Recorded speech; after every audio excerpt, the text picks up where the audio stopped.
যে ঘোর অমঙ্গল। কেন হচ্ছে সব?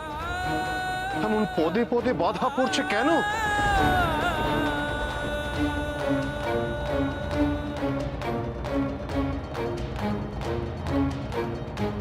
আসুক, আরো বাধা আসুক, একেবারে বন্ধ হয়ে যাক বিয়েটা। তবে কি আর মালা বদল হবে না? এখনই নতুন মালা নিয়ে এসো। গোধূলি লগ্ন পেরিয়ে যাওয়ার আগে মালা বদল হতেই হবে।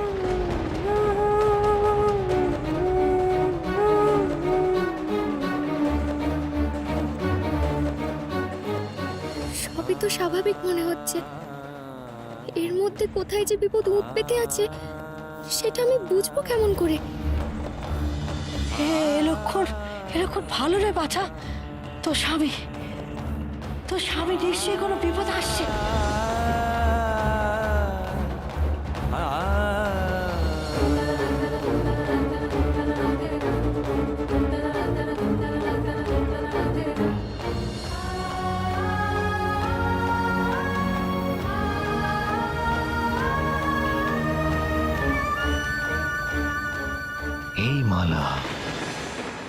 এই মালাই নাগ পাশ হয়ে জড়াবে যুবরাজের গলায়।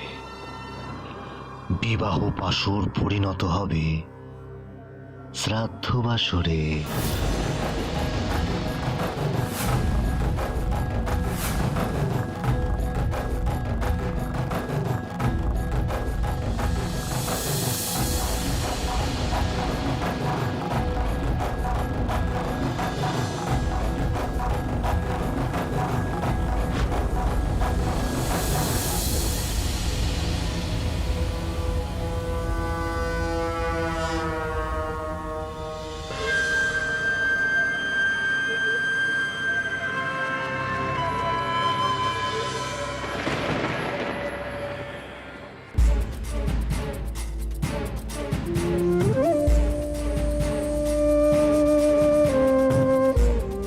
সর্বনাশ, এ তো কাল সাপ।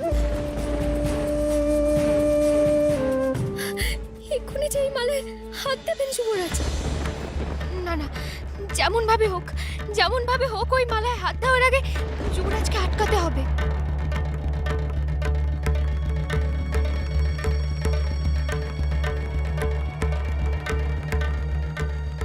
এই সাপের তীব্র বিষে মুহূর্তের মধ্যে হাতির মৃত্যু ঘটে।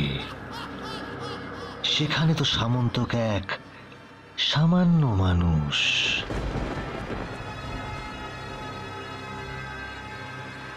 আমাকে ক্ষমা করো যুবরাজ, সাগরিকার পাশে যে আমি অন্য কাউকে সহ্য করতে পারি না।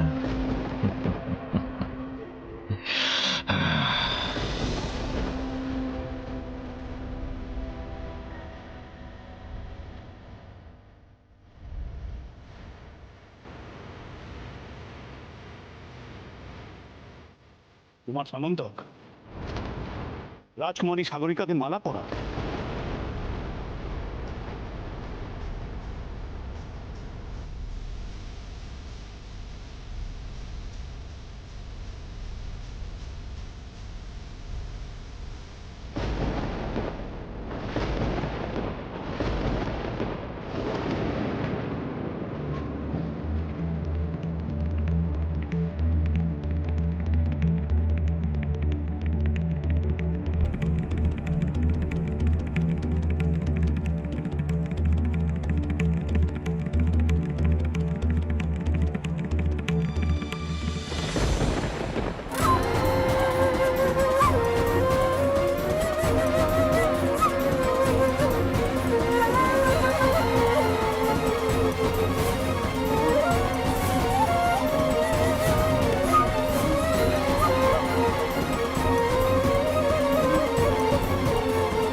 এই রাজকন্যাকে এত চেনা লাগছে কেন?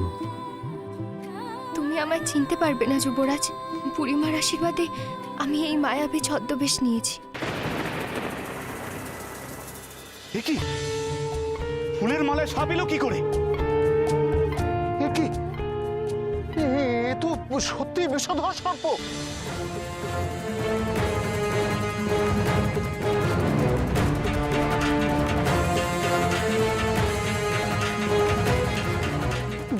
আমাকে যদি এই সর্প দংশন করত, নিশ্চিতভাবে একটা অঘটন ঘটতে পারত।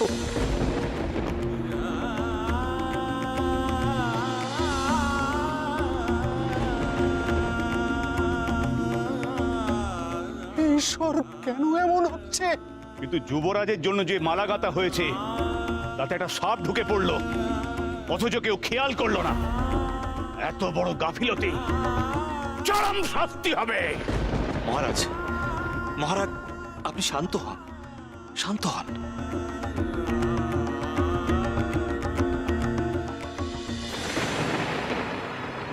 চোখের সামনে যুবরাজকে মারার পরিকল্পনা নষ্ট হয়ে গেল।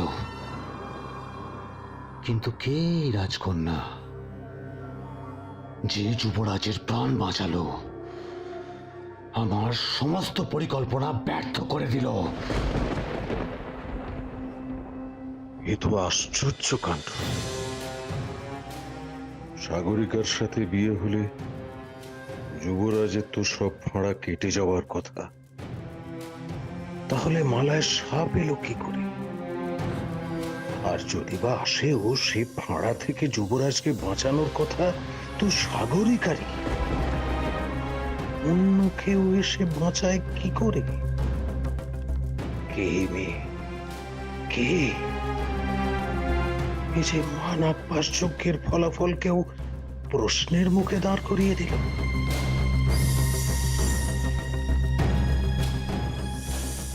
এবার আসি।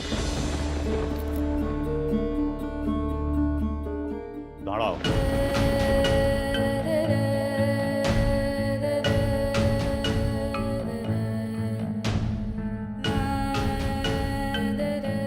আমার ছেলের প্রাণ বাঁচিয়েছো তুমি।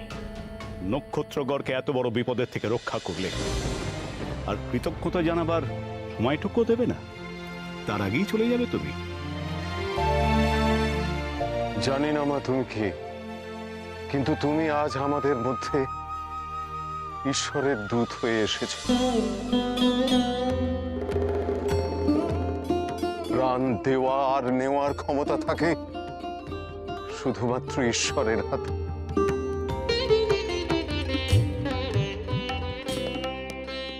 তুমি তুমি আজ কুমারকে প্রাণে বাঁচিয়েছো। না না না, বিশ্বাস করুন, শেষ মুহূর্তে সাপটা আমার নজরে পড়েছিল, সেই কারণে আমি সাবধান করতে পেরেছি। আর এটা তো যে কেউ করতে পারত।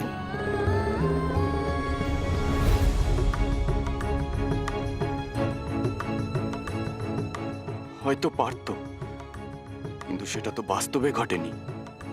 যা বাস্তব তা হলো। আজ আপনি ছিলেন বলেই আমি এখনো দাঁড়িয়ে আছি, সুস্থভাবে কথা বলতে পারছি।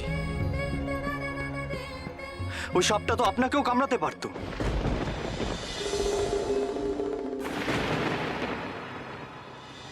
আপনি নিজের প্রাণের ঝুঁকি নিয়ে আমার প্রাণ বাঁচালেন।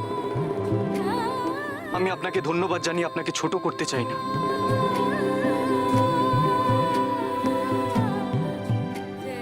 তবে এটুকু বলতে পারি, আজ আপনার জায়গায় আমার নিজের কেউ থাকলেও এভাবে নিজের প্রাণের ঝুঁকি নিয়ে আমার প্রাণ বাঁচাতো না।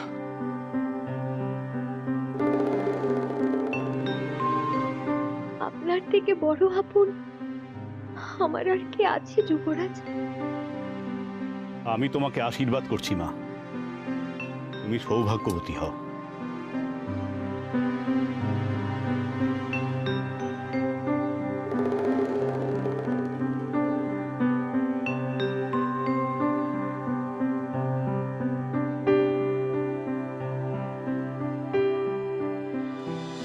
তবে শোন, তোর এই সাজের মেয়াদ কিন্তু কিছুক্ষণের। গোধূলি লগ্নের আগেই তোর স্বামীর প্রাণ বাঁচিয়ে রাজবাড়ি থেকে তোকে বেরিয়ে আসতে হবে। গোধূলি লগ্ন তো পেরোতে চলল, আর দেরি হলেই আমার আসল রূপটা প্রকাশ পেয়ে যাবে। না না, আর এক মুহূর্ত এখানে থাকা যাবে না। আমাকে তো অন্য একটা জায়গায় যেতে হবে, অনেক দেরি হয়ে যাচ্ছে। আমি আসি। তা বললে হয় নাকি?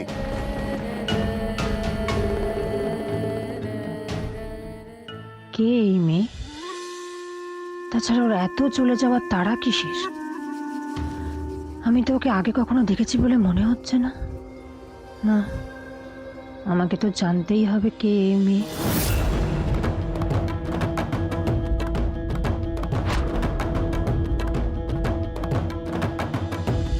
ও মা, চলে যাবে কি? চলে যাবে বললেই কি আর যাওয়া যায়? তুমি তো আমাদের বিশেষ অতিথি, তোমার আদর আপ্যায়ন না করো তো তোমাকে ছাড়াই যাবে না, তাই না বলুন গুরুদেব? সেটাই তো, কিন্তু এ মেয়ে তো শুনছেই না। দোহাই দোহাই আপনাদের, আমাকে আর এখানে থাকতে অনুরোধ করবেন না। আমার আসলে অনেক দেরি হয়ে যাচ্ছে, আমাকে আমাকে যেতে হবে। চলে যাওয়ার আগে নিজের পরিচয়টুকু অন্তত দিয়ে যাও। তুমি কোন দেশের রাজকন্যা, তোমার সাথে আর কারা কারা এসেছেন, তারা কোথায়, বলো সেগুলো।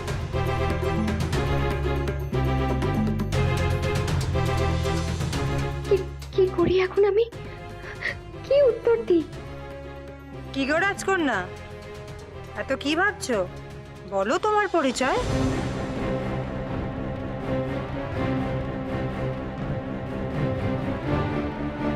বলো, কি পরিচয় তোমার?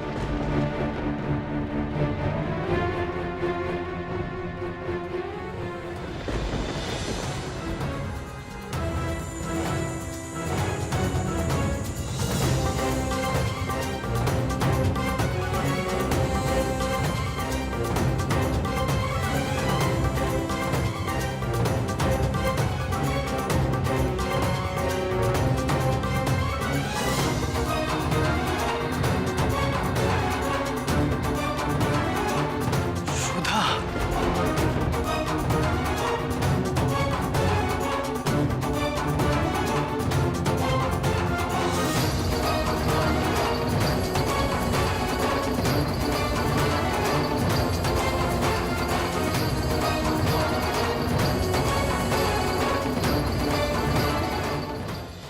সর্বনাশ, যা ভয় পেয়েছিলাম তাই হলো। তবে কি সর্বনাশ, এ তো দিনে ডাকাতে। দেখুন দেখুন, আপনারা সবাই দেখুন, এই হচ্ছে সেই সুধা। এ কোনো দেশের রাজকন্যা নয়, এ হলো সেই মিঠাই অলি। আমি জানতাম,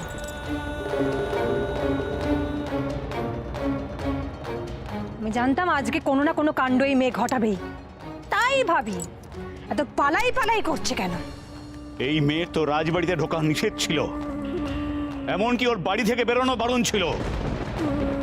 সে কিনা রাজকুমারের বিয়েতে রাজবাড়িতে চলে এসছে। বিশ্বাস করুন মহারাজ, আমার প্রথম থেকেই সন্দেহ হচ্ছে। প্রথমত, অচেনা অজানা রাজকন্যা এই বিয়ের আসরে এলো কি করে? আর এলো তো এলো, সে সবার আগে জেনে ফেললো রাজকুমারের মালায় সাপ লুকিয়ে আছে। আপনি বলছিলেন না মহারাজ, রাজকুমারের মালায় সাপ লুকিয়ে থাকা এই রাজকর্মচারীদের গাফিলতি? না মহারাজ, এই সব কিছু হলো এই মেয়ের ছল। না না, আপনারা আমায় মিথ্যে সন্দেহ করছেন, আমি এরকম কিছু করতে চাইনি। চুপ, একদম চুপ। ছদ্মবেশে ছল চাতুরি করে রাজপ্রাসাদে ঢুকবে আর তাকে আবার বিশ্বাস? হ্যাঁ মহারাজ, মহারাজ আমি জানতাম এই মেয়ে এত সহজে রাজকুমারের ঘাট থেকে নামবে না। ও জানতো আজকে রাজকুমারের বিবাহ। আমি প্রথম থেকে জানতাম এই মেয়ে কোনো না কোনো উপায় রাজপ্রাসাদে ঢুকবে, বিয়ের আসরে আসবে। কারণ ওর একটাই মতলব, যুবরাজ আর সাগরিকার বিয়েতে বাধা সৃষ্টি করা। এই মেয়ে, তুমি সত্যি করে বলো, তুমি এখানে কেন এসেছো? এই বিয়ে পণ্ড করতে? না না না না মহারাজ, আমি এই বিয়েতে বাধা দিতে আসিনি। আমি তো যুবরাজের ভালো চাই, তাই ওনাকে বিপদ থেকে বাঁচাতে এসেছিলাম। তাই নাকি? তা তুমি কি করে জানলে যে যুবরাজের বিপদ হবে?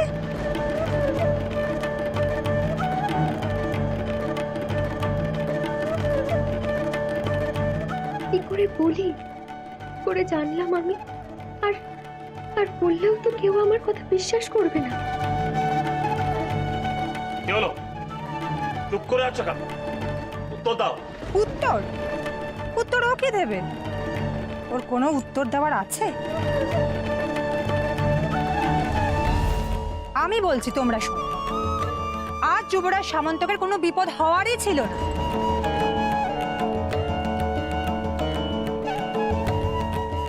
এই বিপদ এই মেয়ের সৃষ্টি।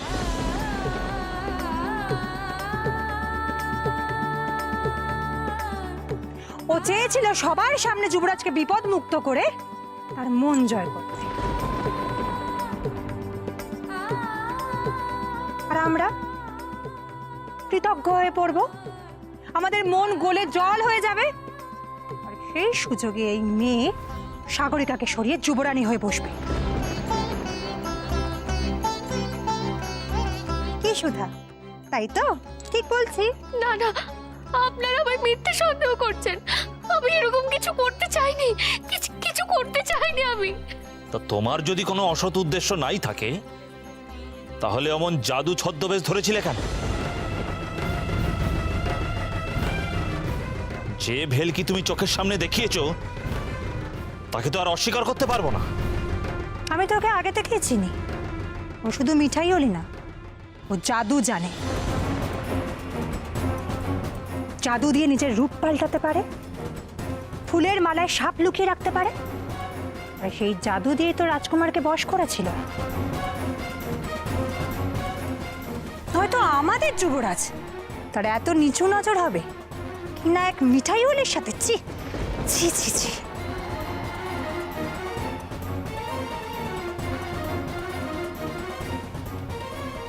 এই কি সেই সুধা যাকে আমি চিনি, যাকে আমি ভালোবাসি?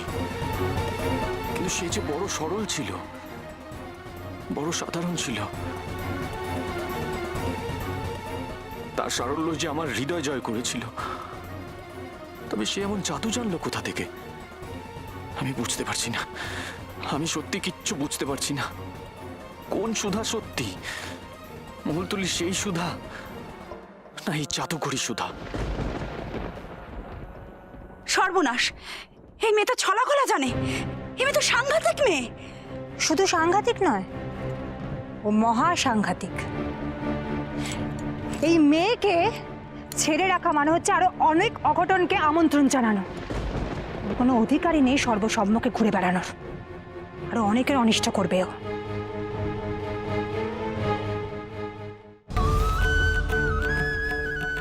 মহারাজের তো অত্যন্ত উদার মন, তাই উনি ওকে গৃহবন্দির আদেশ দিয়েছিলেন।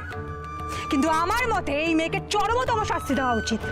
এমন কঠিন শাস্তি যাতে আর জীবনে কোনোদিনও এরকম কাজ করার সাহস না পায়। ছি ছি ছি ছি ছি সুধা, তোমার কি এতটুকু লজ্জা নেই? যুবরাজকে ভুলে যাওয়ার জন্য তুমি এক থলি মোহর নিলে, তাও বিশ্বাসঘাতকতা করলে।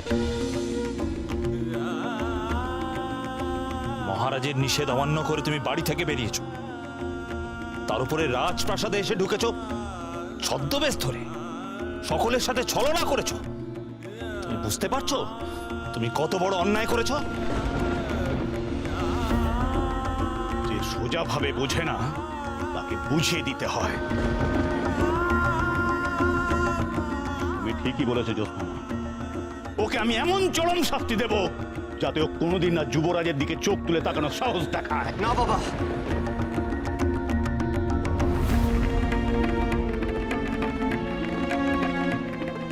ওকে ছেড়ে দিন, ওকে ছেড়ে দিন বাবা। এ হতে পারে না। শুধু অন্যায় করতে পারে না, শুধু আর যাই করুক ও মিথ্যে কথা বলতে পারে না। ও যা বলছে সত্যি বলছে। ওকে ছেড়ে দাও বাবা। মহারাজ, মহারাজ দেখেছেন এই মেয়ে আসতে না আসতে কেমন যুবরাজের সুর পাল্টে গেছে? কি ভয়ানক! আর কিছুক্ষণ সময় থাকলেও তো যুবরাজকে আবার বশ করে ফেলতো। মহারাজ, মহারাজ, আমার এই স্পর্ধা নিয়ে আপনাকে কোনো রকম কোনো পরামর্শ দেওয়া। আমি বিনতি করে বলছি মহারাজ, আপনি যদি যুবরাজের ভালো চান তাহলে এই মেয়েকে এক্ষুনি কারাগারে নিক্ষেপ করুন।